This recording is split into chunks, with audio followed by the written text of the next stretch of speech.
I can have your attention, we promised you we would start at 12:30 with what I'm calling the festivities, and there are a lot of festivities. My name is Cliff White, and I am the pastor of the Presbyterian Church across the street and the Presbyterian Church right here. We are absolutely delighted, and I can't overstate that. We are absolutely delighted that this space today is being used to honor Mike Mahoney. And it's a stunning thing to look out and see so many people that knew him and loved him, and the stories, I'm sure, are going to be amazing to hear.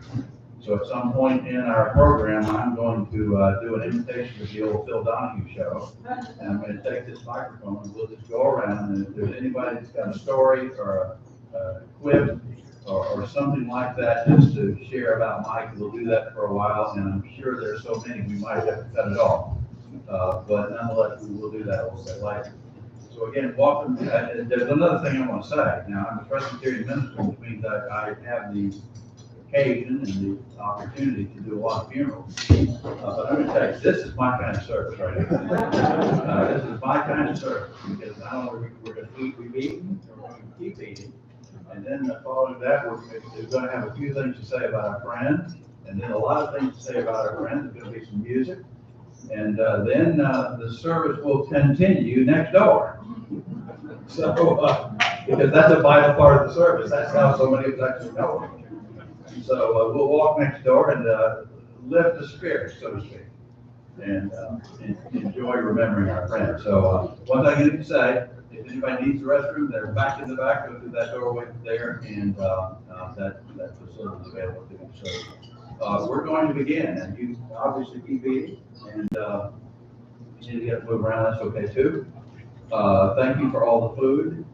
Thanks to those folks who have been volunteering to put the things together. I don't know all of who have been doing that, so I won't name any names, except the name of Linda Pryor, who has put together this service very well. And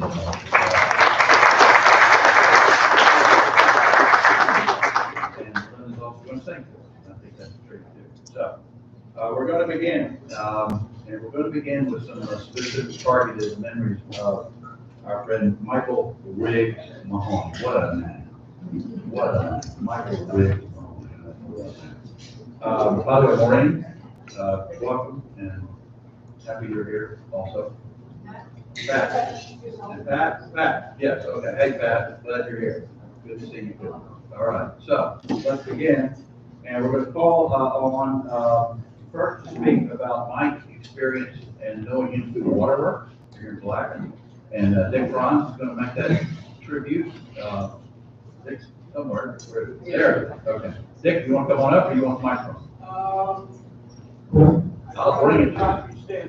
I'm happy to bring it. Let's do that. By the way, while I'm walking over, I noticed you notice this display here of all of Mike's hats, and Mike always had exquisite hats. So I feel like it's a very important thing to honor Mike, to wear a hat. So I'm not being rude. My brother taught me, take off your hat and put on a hat. We're wearing this hat, several hats, just to honor Mike. So that's why we're doing it. Okay, Dick Franz. Well, thank you for everybody. Closer to your mouth. Closer to your mouth. Okay. Okay, just a comment. When I received the news and encouragement you told me about Mike's passing, I was floored and shocked. And, you know, I see him riding his bike all over the place. And it just took me time to get past that whole thing. I feel like I've lost one of my best friends. When I first met Mike at the Carter's house, the Barker Inn, and there was a little gathering there, and he was there, and he and I ended up in the same corner talking about, I'm primarily a biologist, but interested in historic biology also. And we've been talking about all kinds of things. And he so impressed me that I told him, I also volunteer, I'm retired from the University of Florida, also told them that we were putting together an environmental education center here in Clacton at the Riverworks, or Waterworks, excuse me. And I invited him to come over and visit us sometime. We, as a group, get together on Wednesday. He showed up on Wednesday. And he was so impressed with all the things that we were doing out there. Community gardens, we had this upland community with goat tortoises. We had the old water plant for collection. And in 1986, it moved on, the water plant moved on to another site, and this was an abandoned site. And a bunch of people in Collective decided to create this environmental space. And Mike was very much involved. And once we got there, this black light was leaning against the railing every Wednesday. He came all the time.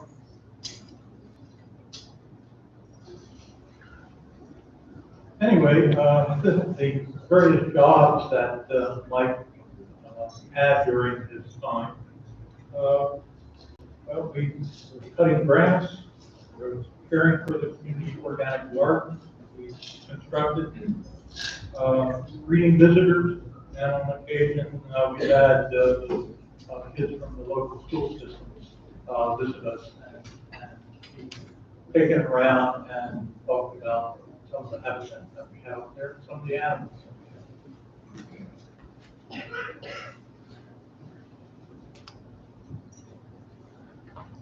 Anyway, he was amazing.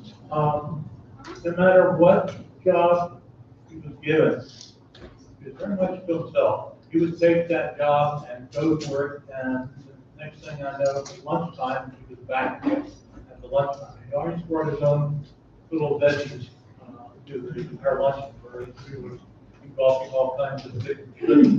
He did. He always had his vegetables. And the other thing too, he was so knowledgeable. He and I would sit and talk for spurts of time, each time we were about this community, about the natural history of this area, the St. John River. It was just, it was truly an interaction he truly missed. In fact, last night I was sitting listening to some music, and all of a sudden I welled up in tears, and it was for him. It's like, that's me. I'm 82 years old. I'm still kicking around. But anyway, we're going to miss him and the energy he brought. So, if you have any questions, I'll be around. Thanks, Dave. Let me point out also that Shan Pierman, where'd she go? Shan Pierman has come back home from Atlantic Beach just to be a part of this. Of course, the Waterworks is a huge part of your life, Shan, so glad you've been back. Next on your program is me. Speaking briefly on something called the Palatka Science League Book Club. Now, why are you laughing? The Science League actually is a thing that exists. It has a regular meeting. The library actually exists over at Uncocked and Wine. And if you go in there, there's this collection of books, and they're really good books. They really are. I mean, it's serious. It's just that the meeting of at least the initial three of us, me, Danny Sheffield, and John Janiak, was bookish. There was a book on the table. It was science-ish. Something sciencey might come up. It really did, but other topics would come up. But let's face it, I think that Science League Book Club was more about a craft beer to start, and it still is. But so our meetings are always right there on the sidewalk at Uncorking and Wine, and then one day, up walks, and I can't remember exactly what the occasion was, but up walks this gentleman who's got one of those familiar hats on, and he's walking down the sidewalk, and he's got something draped, a bag of some kind, draped over his shoulder, and he's got this purposeful walk. He's got this exquisite mustache, and I appreciate it because I wore one for 18 years. So you think, okay, this guy's wearing a mustache, that means something. And that very engaging smile, a very engaging smile. That picture is perfect. Very engaging smile. So here comes Mike Mahoney to sit with us, and the experience of sitting with Mike, and this is how I know Mike. A man who was just continuously interesting as a man and a person, and the reason for that was he was continually interested. Almost everything that came up, he would have an interest in, or he would pursue a line of questioning, and the conversations were always very challenging, not challenging in the sense of any kind of contention, challenging in the sense that Mike had that capacity to ask you that next question. Okay, we talked, in the process of talking, I told you everything I know, and he had the capacity to ask you that next question that you can answer. Not meant to humiliate you with how little you knew, but simply keep pushing the subject, keep pushing the learning, keep pushing the intrigue, keep doing that. And that became sheer pleasure. It really did. Mike had the capacity to challenge you intellectually without making you feel stupid. And that's a gift. That's a gift. That really is. And the range, those of you know him, I'm not telling you anything you don't know. The range, his conversational range, was amazing. The conversational range. I understand from a conversation I had with Carolyn that he and your son were talking about ocean currents, deep And reefs, and sandbars. and reefs and sandbars. I don't talk too much about those subjects. Probably most of us don't. But his capacity, his conversational range was just amazing. And the other thing I remember about Mike is he would join us for breakfast at the Mike Mahoney Cafe. And in that bag we carried, in that bag we carried, he had 4 sauces and several seasonings. So, not to insult the cook, just to say he had his own particular taste, his own particular desire for how something would be. So, nothing to pull out a couple of sauces and some seasonings and put on whatever he was having, which I found delightful. It's what an utterly delightfully quirky thing to do. So, although I didn't know him long and didn't know him very deeply, I had a tremendous appreciation, as I said, for his conversational range, but also for his capacity to respect you in conversation. And that's really good. So I'm so grateful for having known. And as I read his bio matches what I thought might be true. So I'm happy to share that with you now. We are going to hear something of the seafaring man from Bob Griffin. Yeah, I sat in on a couple of science week meetings, and I felt pretty comfortable there because actual science called up like BS.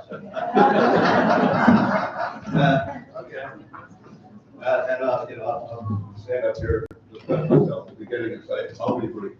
There's a lot. Wow, is a group of people at every table that have been at WOW, and it's an excuse for retirees and about retirees to start drinking earlier in the week. Michael was a mainstay of our group there, and always, just a great conversationalist, a wonderful friend and participant. You always knew you were going to learn something from Michael. When he looked at you and gave you this, what he said.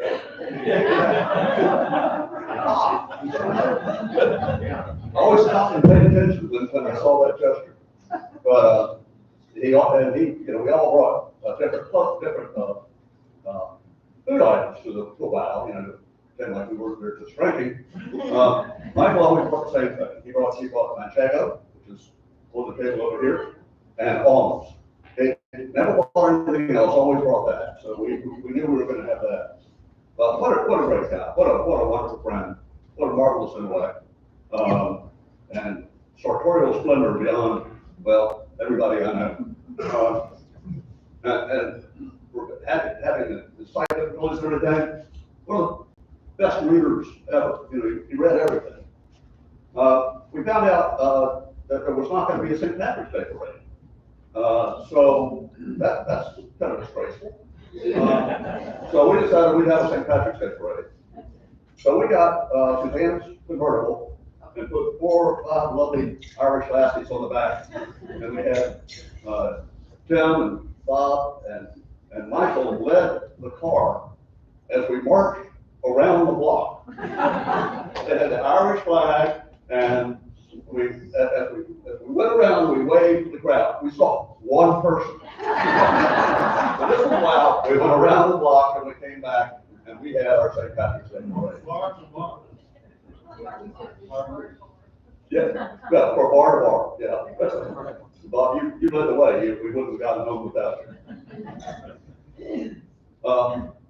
You know, Michael took off not long after college and headed to the Bahamas. I believe he told me he originally started traveling around on the mail boat, which is like you could go everywhere there. You know, just you got to be on the dock at 3 o'clock in the morning when the mail boat goes. But he didn't just take off on the adventure of a lifetime. He took off on a lifetime of adventure, and that was the way he lived his life. And it was beautiful. We'll see his North Sea 17 up there in a little while. And such a wonderful family the Mahoneys are. Mortimer, his grandfather, basically invented parimutuel racing formula in this country. His father, Riggs Mahoney, well, they were both bookies, you know, of course. But they really did a great deal to create the racing industry as we know it, both in South Florida, and Patrick has spent 50 years working in racing and salvaged New York Racing Commission. And Maureen is just lovely people, a wonderful family, and they have a horse race named after them. How many of you have a horse race named after them? I don't even have a cat named after them. They always, on the wine cruise for the Barker product, Michael always made sure he got slotted behind the bar back there as uncorking the wine from the wine cruise, because he knew he would be on the wine cruise. And I miss him coming over and swimming in the pool, and he couldn't get to the public pool wasn't open. But I just think I'm sailing out, and Michael, I'd say, as always, fair winds and following seas.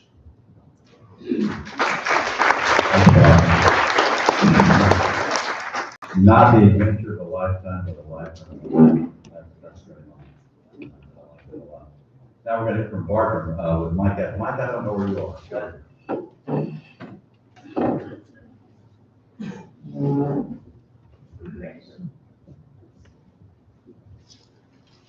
I think I'll stand by the food table, one of my favorite positions. Well, this is certainly exciting today to see all these faces. It's been an amazing couple of weeks going through the transition, as you said, Dick. It's been tough for a lot of us, and Mike and I were pretty close. So what I did was I had to write down my speech. So I'm going to read it.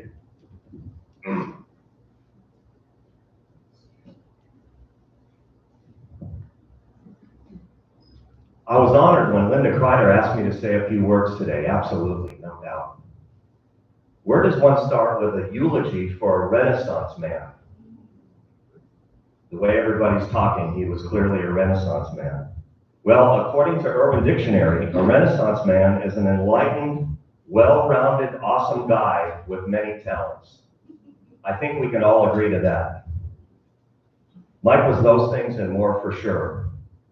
He and I first met around 2016 when he hit town here. After a few sentences of conversation, I knew right away he was a skillful communicator. We've been talking about that. A man of many interests. He was an interesting person. He was always intrigued with our local Bartram history, my colorful character interpretations, and he even attended several of our Bartram Trail Society of Florida meetings, but he quickly realized that sitting in a meeting listening to people talk wasn't his bag. I know the feeling. But his curiosity and interest never waned in the subject, just like we've all been saying. My lovely wife Carol is with me here this afternoon, who loves food, recipes, and cooking, had several interesting culinary conversations with Mike. We've been talking about his attention to detail. He was quite an innovative chef, you know. Carol and Mike served wine together on those very famous Bartram Frolic cruises that Bob was mentioning earlier. And during that time, the conversations often turned to their shared love of food. During the 2022 Bartram Trail Society of Florida event, Mike brought a delicious multi-grain cornbread that Carol asked him if he'd be willing to share the secret family recipe. Several weeks went by, and she assumed he had forgotten. But lo and behold, Mike proceeded to produce a detailed 5-page handwritten recipe. Mike knew the recipe by heart, but his sister Maureen helped document the exact ingredients and measurements. Then Mike proceeded to add personalized, detailed nuances that no one would ever know just by reading the recipe. So Mahoney's multi-flour cornbread is now one of our family's treasured recipes, and we hope you have been enjoying a slice during our celebration meal today.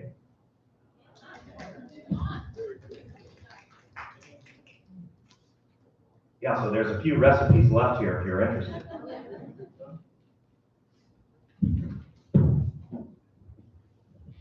Well, people, as I get choked up here, that's about all I have to say in this condensed eulogy.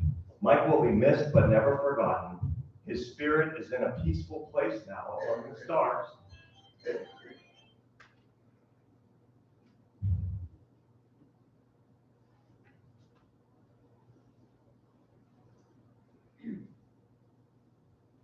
I will always remember his friendship, his kind demeanor, savvy communication, willingness to help, especially at the wine bar, extraordinary and tasty culinary skills, a strong natural resources conservation ethic, that bushy Irish mustache, and the sparkle in his eyes.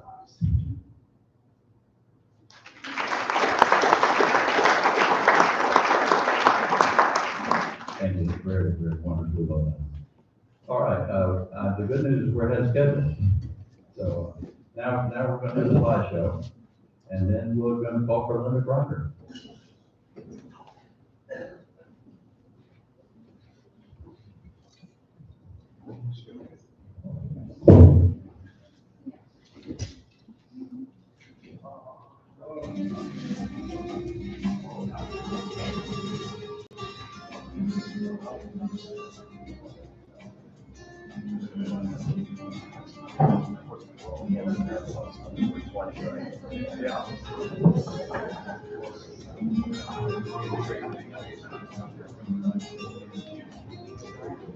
Yeah. Now we're Christmas. At least we're this way. Yeah.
Yeah.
Good on.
Thank you all for coming, isn't enough.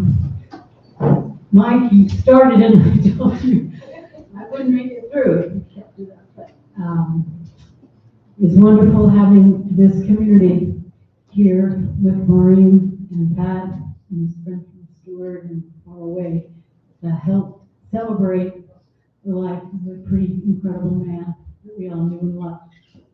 And I wanted to put this together in order to share in what his life was about. Came to an end way too soon, but it was so full all the way to the end. I want to thank BJ and Annie who helped create this beautiful setting, and First Press for welcoming us here. I wanted to point out the waterworks bench that Danny Sheffield made down here, made in honor of Mike, and we're going to have a plaque put in the middle of it, and then we'll go to waterworks. So Danny, thanks so much for that. So many people have contributed, Suzanne and Jack putting the slide program together just in so many ways, making this possible. Barbara, a signed guest book, please remember to sign that if you haven't already. And on the back of your program is a song that I wrote years ago for an Irishman named Mike Mahoney, who stumbled up my sidewalk and ended up living in my marriage house at the Bartram Inn for many years and becoming one of my dearest friends. We actually traveled to Ireland twice to do bicycle tours. And he said, if you sing that song in bars in Ireland, you'll never have to buy your own beer. And I always hoped that was true. I had Sam Wimberly, my good friend, here to back me up because I thought I may not make it through this song.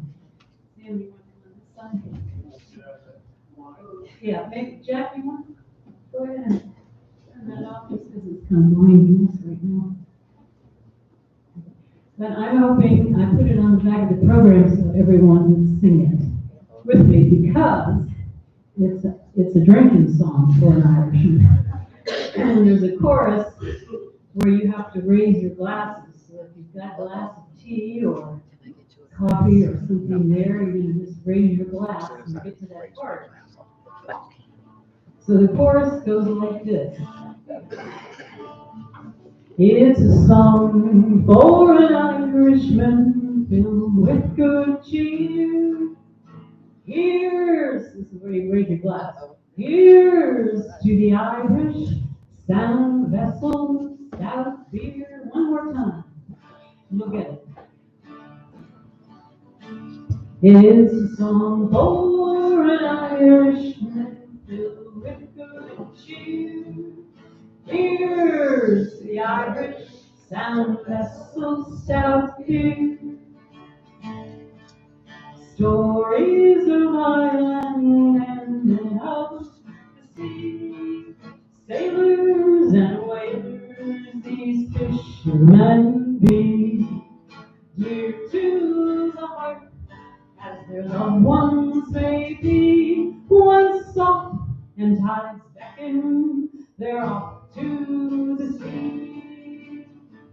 It's a song for an Irishman filled with good cheer. Here's to the Irish sound vessel stout beer. Wanderers, wanderers, heading on up, filled with good humor, no shortage of luck. dancing and singing and telling the tales, the lust for life's pleasure, strong whiskey, dark ale. It's a song for an Irishman filled with good cheer. Here's the Irish sound vessels stout beer. Trawlers and currachs and famed Galway hookers, sailors and rowers, workers and lookers. Here's to the Irish, so proud and so free, these gentle and clever men of the sea. It's a song for an Irishman filled with good cheer. Here's to the Irish sound vessels sound beer.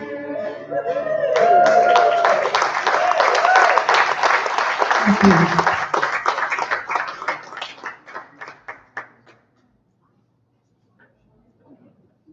Well, we're a little ahead of schedule, and Sam has a St. John's River song. He said he'd like to do that in honor of Mike. So Sam, go ahead. If you ever been on the St. John's River, you'll understand this song. And this fit Mike perfectly. Song I wrote several years ago before I knew Mike, but it fits his perfectly.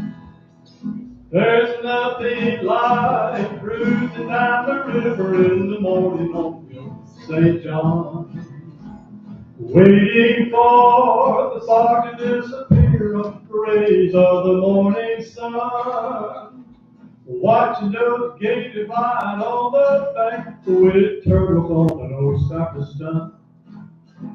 This old river is a pure joy giver, thank God for the old St. John. There's nothing like a breeze in your face, the ripples in the water going by.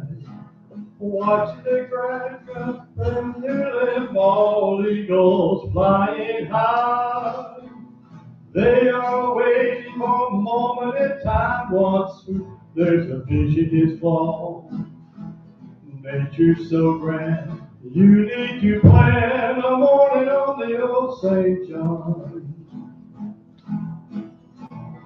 I see a deer grazing through the trees, a raccoon playing nearby. A pine crane standing oh so tall, is ready, he's going to fly. It's a peaceful sight to see a bird in flight. This old river will give you his best. Around the next bend there will be no end. This river is a beautiful friend. The old cypress trees are now set free from the sawmills that cut them down. The towns they built along her bank, there's history all around. They are now standing proud up there where eagles nest. This old river's been here forever, flowing north, she is the best. If you throw your trash in the river, you need to be ashamed of yourself. Just a little bit multiplied by 1,000 makes one heck of a mess. The old St. John's is not a place for tires, cans, and junk. Now and ever, let's stick together, please keep it from being a dump. No, there's nothing like cruising down the river in the morning on the old St. John, waiting for the fog to disappear in the rays of the morning sun, watching those gators flying on the bank with turtles on an old cypress stump. This old river is a pure joy giver, thank God for the old St. John. Yes, this old river is a pure joy giver, thank God for the old St. John. That's the big one.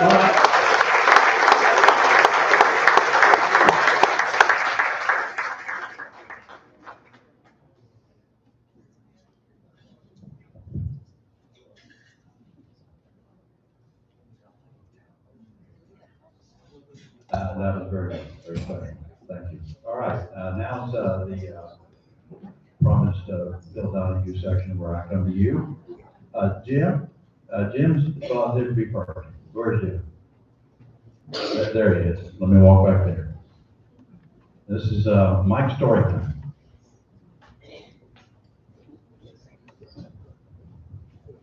I'm Jim Shea, and Mike's been a lifelong friend of mine. We grew up together in Miami at Corday, and my first real vivid memory of how great Mike is. We lived in an area near a golf canal ran through it. We both liked to fish, and the ranger at the golf course hated us because we weren't allowed on the property. He had a jeep and he'd chase us everywhere. And I was fishing one day, and he was after me in the jeep. I went over the bridge, and Mike was in the canal with his little rowboat, and pulled over. I jumped in. We flipped off the Ranger and headed off. But later, when Mike and I were in high school, the Ranger spotted us at the golf course and came over to confront us. We'd been fishing there for years. And it turned out that we both signed up for the golf team. And when he saw us, he couldn't do anything to us because we were there on, an official capacity. And about 2 weeks after that, we were playing a match against Coral Gables High, and Mike teed off, big hook, he had a big hook, and hook went over and broke the windshield in the Rangers. Wasn't planned. We weren't that good. We were lucky if we could break 100. No, Mike and I have been friends since grammar school, and Pat also. Pat was a year ahead in school of my younger brother, and I was a year ahead of Mike. And I did some sailing with Mike. Pat was on the voyage. We went to the Bahamas, or tried to go to the Bahamas, and we wound up getting caught in a pretty good-sized storm. And instead of making West End coming out of Miami, we wound up pulling in at Port Canaveral. We rode and rode and rode. We went right by West End, and then we just finally decided to turn east. We figured we'd hit land somewhere. We didn't have any, all we had was a radio direction finder in those days. He had an old Bahamian workboat, Lady Delphus, and he had that for years and lived on it for years and years. I helped him sail back from New Jersey a couple of falls on the Delphus, down through Delaware Bay and the Chesapeake and everything. But a great man, Mike, and very happy to have been a good friend of his. Thank you. Thank you. All right. We'll just go around the room, so. Okay.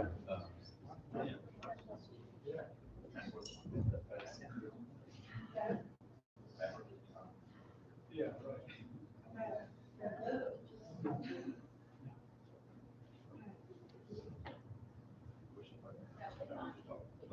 Hi, my name is Ed O'Donnell.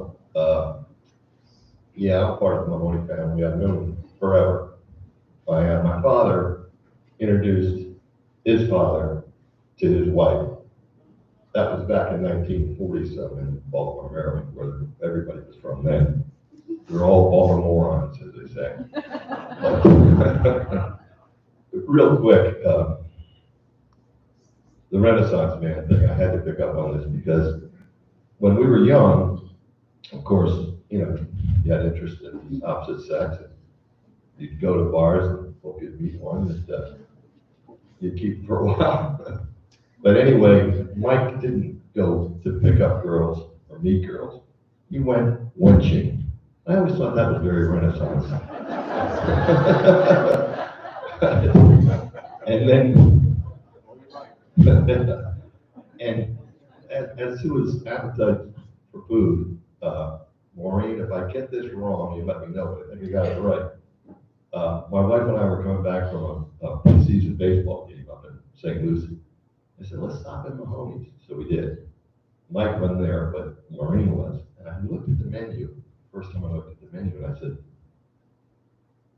Maureen, pumpernickel bread, sardines, and onions, anything else? And she said, yeah. I said, does anybody ever order that? She goes, no, but Mike said if he ever had a restaurant, he'd have it on there. And he's the only one that eats it. I got it right? You have great. And just one last thing. You know, people think of quirks as coming later in life. No. Mike is Mike back. Right when he got out of college, he took his dad and brother, you know, they're racetrack legends. Pat wasn't just an employee, he's the vice president of New York Racing Association, which is the biggest racing association in the world. But Mike had a breakfast drink that I'm sure none of you have ever had. Most people drink coffee, maybe tea. And one day this old fella, and so old then, Frankie Murray, stopped in to where they were living. It was in the morning, and Mike, being the gracious person that he is, said, can I get you something, Frankie? He said, yeah, I'll take a cup of coffee. Because Mike was drinking his breakfast drink. And we don't have coffee. He said, well, what are you drinking? Mike's breakfast drink. Rum, Ovaltine, and coconut milk. When Frankie left, Mike's comment to everyone was, can you imagine a weird guy like that drinking coffee in the morning and have this? Okay, that's right.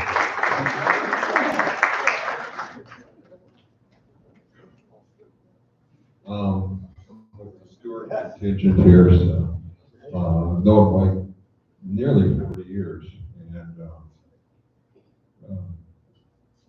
I was just thinking back to the phone call I got from Marine when this was all shaken down, and Mike was trying to say goodbye, and I wouldn't let him. I just refused to let him say goodbye, and he eventually did.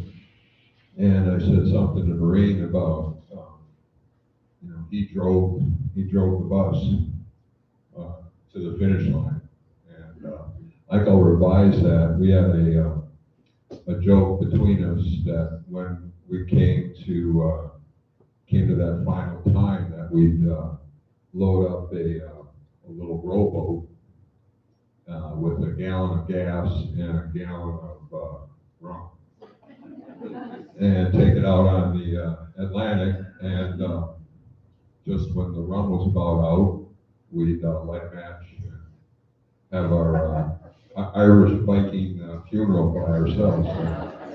And I think I'll revise it to Mike actually getting into that dinghy and taking off for the schooner in the sky, as he called it. That was his destination. He wanted to trade stories with all the pirates and the captains and all the seafarers. So I'm glad he's there to do that.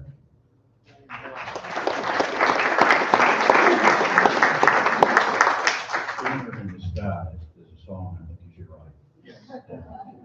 Okay. Who's next?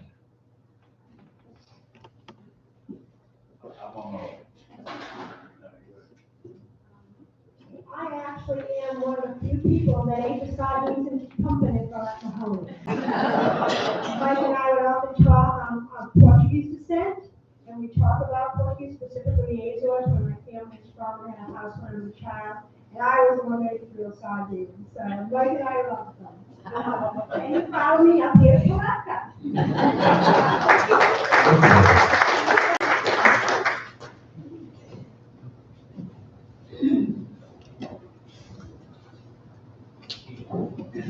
Excuse me, I'm Tom Summers.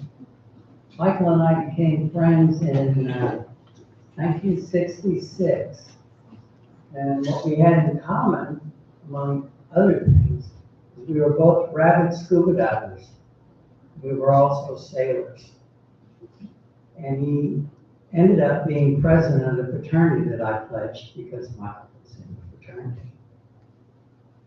And life went on, and one of the things that I'm very grateful for is Michael always was reaching out. He was always calling, he was always connecting. And actually, 2 days before he passed, he called and I said, well, it's Mahomes, and I need a valve. And he said, yeah, I'm a little bit bewildered. And I said, Michael, I love you. And he said, yeah, Tom, I know that. That's why the hell I called you. So it's 1967, and he's in anthropology at the university. And we are like going throughout the state diving. And he says, let's do something different. Let's dive something where we can't die. And I said, yeah, how about Silver Springs? Ha, ha, ha. And he says, yeah, I'll get the scuba equipment from the anthropology department, and we'll be on an anthropological expedition down in Marion County. And sure enough, we pulled it off. And we were like underneath those boats waving. One of the great pieces of life is just continually every couple months getting together and doing something with him.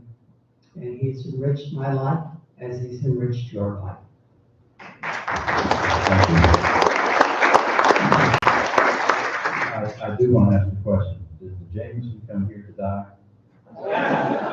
Oh, that's good. He's over here. Oh, yeah. We can set up. We don't want that. It's been passed through the tables and it's made its way around. And we'll silent, we'll toast to Mike. So that's the Presbyterian church. Okay. All right, who's that? Anybody?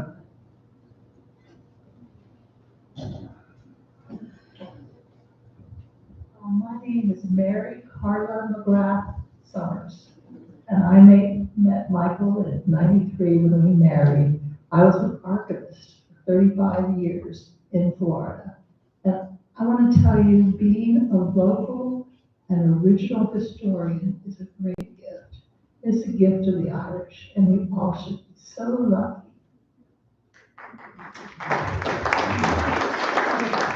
All right, well, yes.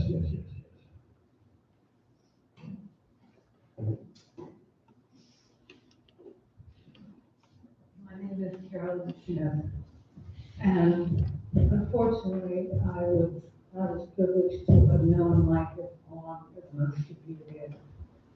But indeed, I don't know a lot of you, but I also feel that I do because he talked about you a lot. He loved his friends and he talked about you and he honored all of you. He loved his friends. About a year ago, I went to a lecture and I was a little bit late. So I had to look for a seat. And way down in the front, there was a vacant chair. So I made my way down there and I sat down. And I listened to the lecture, hung on every word. It was a fine lecture.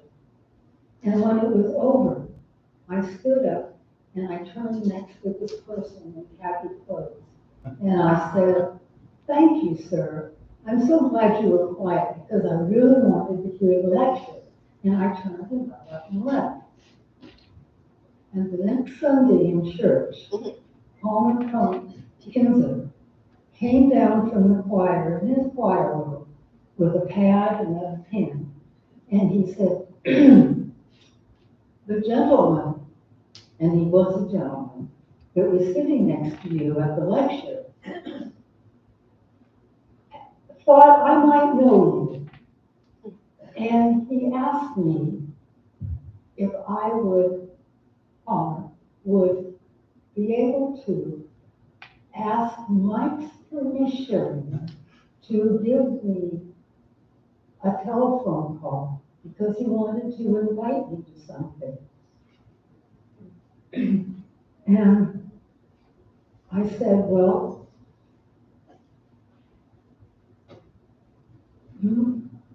Palmer, this sounds like something out of the 18th century. Is this guy okay? And Palmer said, he's the best. So I said, well, I'll give it a shot. So I gave Palmer my phone number. And the very next day, Mike called me and asked me, and Palmer, I need to know her name, and does she drink wine? So the next day, he invited me to something, and since that time, we were together nearly every day of the week. We ate together, we hiked together, we walked together. When I was driving to his doctor at St. Augustine for so long, we walked the beaches, miles and miles of the beaches.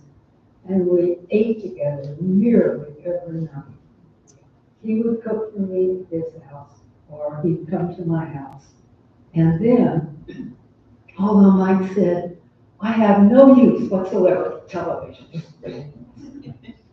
then he'd say, but do you have any of those good nature programs that you take? I would like to see one of those. And so he would come many nights and sit on the floor and watch nature programs.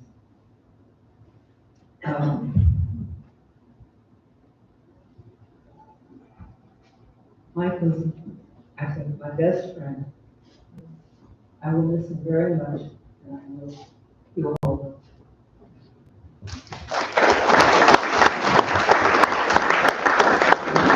Carolyn, thank you for that. I'm just amazed at Mike's old school approach to courting. I often drove him to the grocery store, particularly when he needed to buy wine, because that's where I carry on the phone. So shortly before he passed, we had a bunch of rainy weather here in Atlanta, and I hadn't got to the grocery store, and I know he hadn't either. And so I called one day and said, Mike, I'm almost out of cat food, and I'm not going to go down the can tuna wild and have a spoiled cat. So I'm going to make a run to the grocery store. Would you like to come? And he said, no, it's raining too hard. And I said, well, do you need anything? And he said, no, I'm set. I'm okay. Thanks anyway. And a few minutes later, the phone call rang again, and it was Mike, and he said, wait a minute, I thought it's something I need.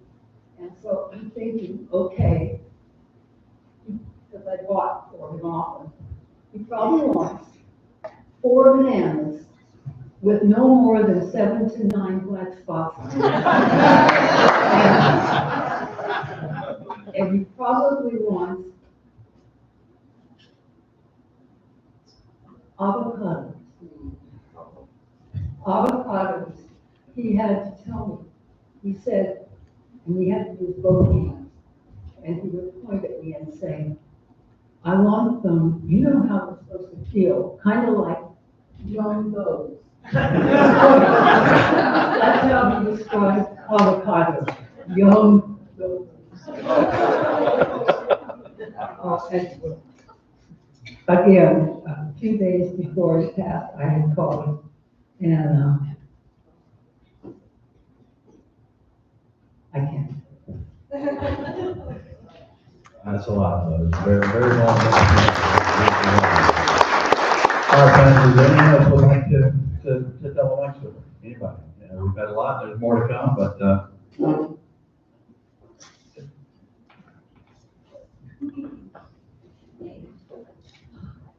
Well, to say that Michael Mahoney was a purely unique and singular individual goes without saying. I think everybody already has acknowledged that. And part of that is because he really did know a little bit about everything. He really did. But there was more to him than that, than just the knowledge and the ability to communicate and the beauty and then the strongness and the kindness. And my mother died a few years ago, and Michael had the opportunity to meet her. It was in 2020. And I got a card in the mail one day, and I opened it up, and it was a beautiful sympathy card. And I opened it up, and it was full of handwritten messages from Michael. Now, who sends sympathy cards anymore? Social media has kind of wiped all of that out. And then just this past summer, he sent a Saratoga postcard and was saying what a great time he was having in Saratoga and what a great time he was having. So he's one of a kind. People don't do that anymore. And he will be so far missed, and he is an icon of this area, and we all honor him today.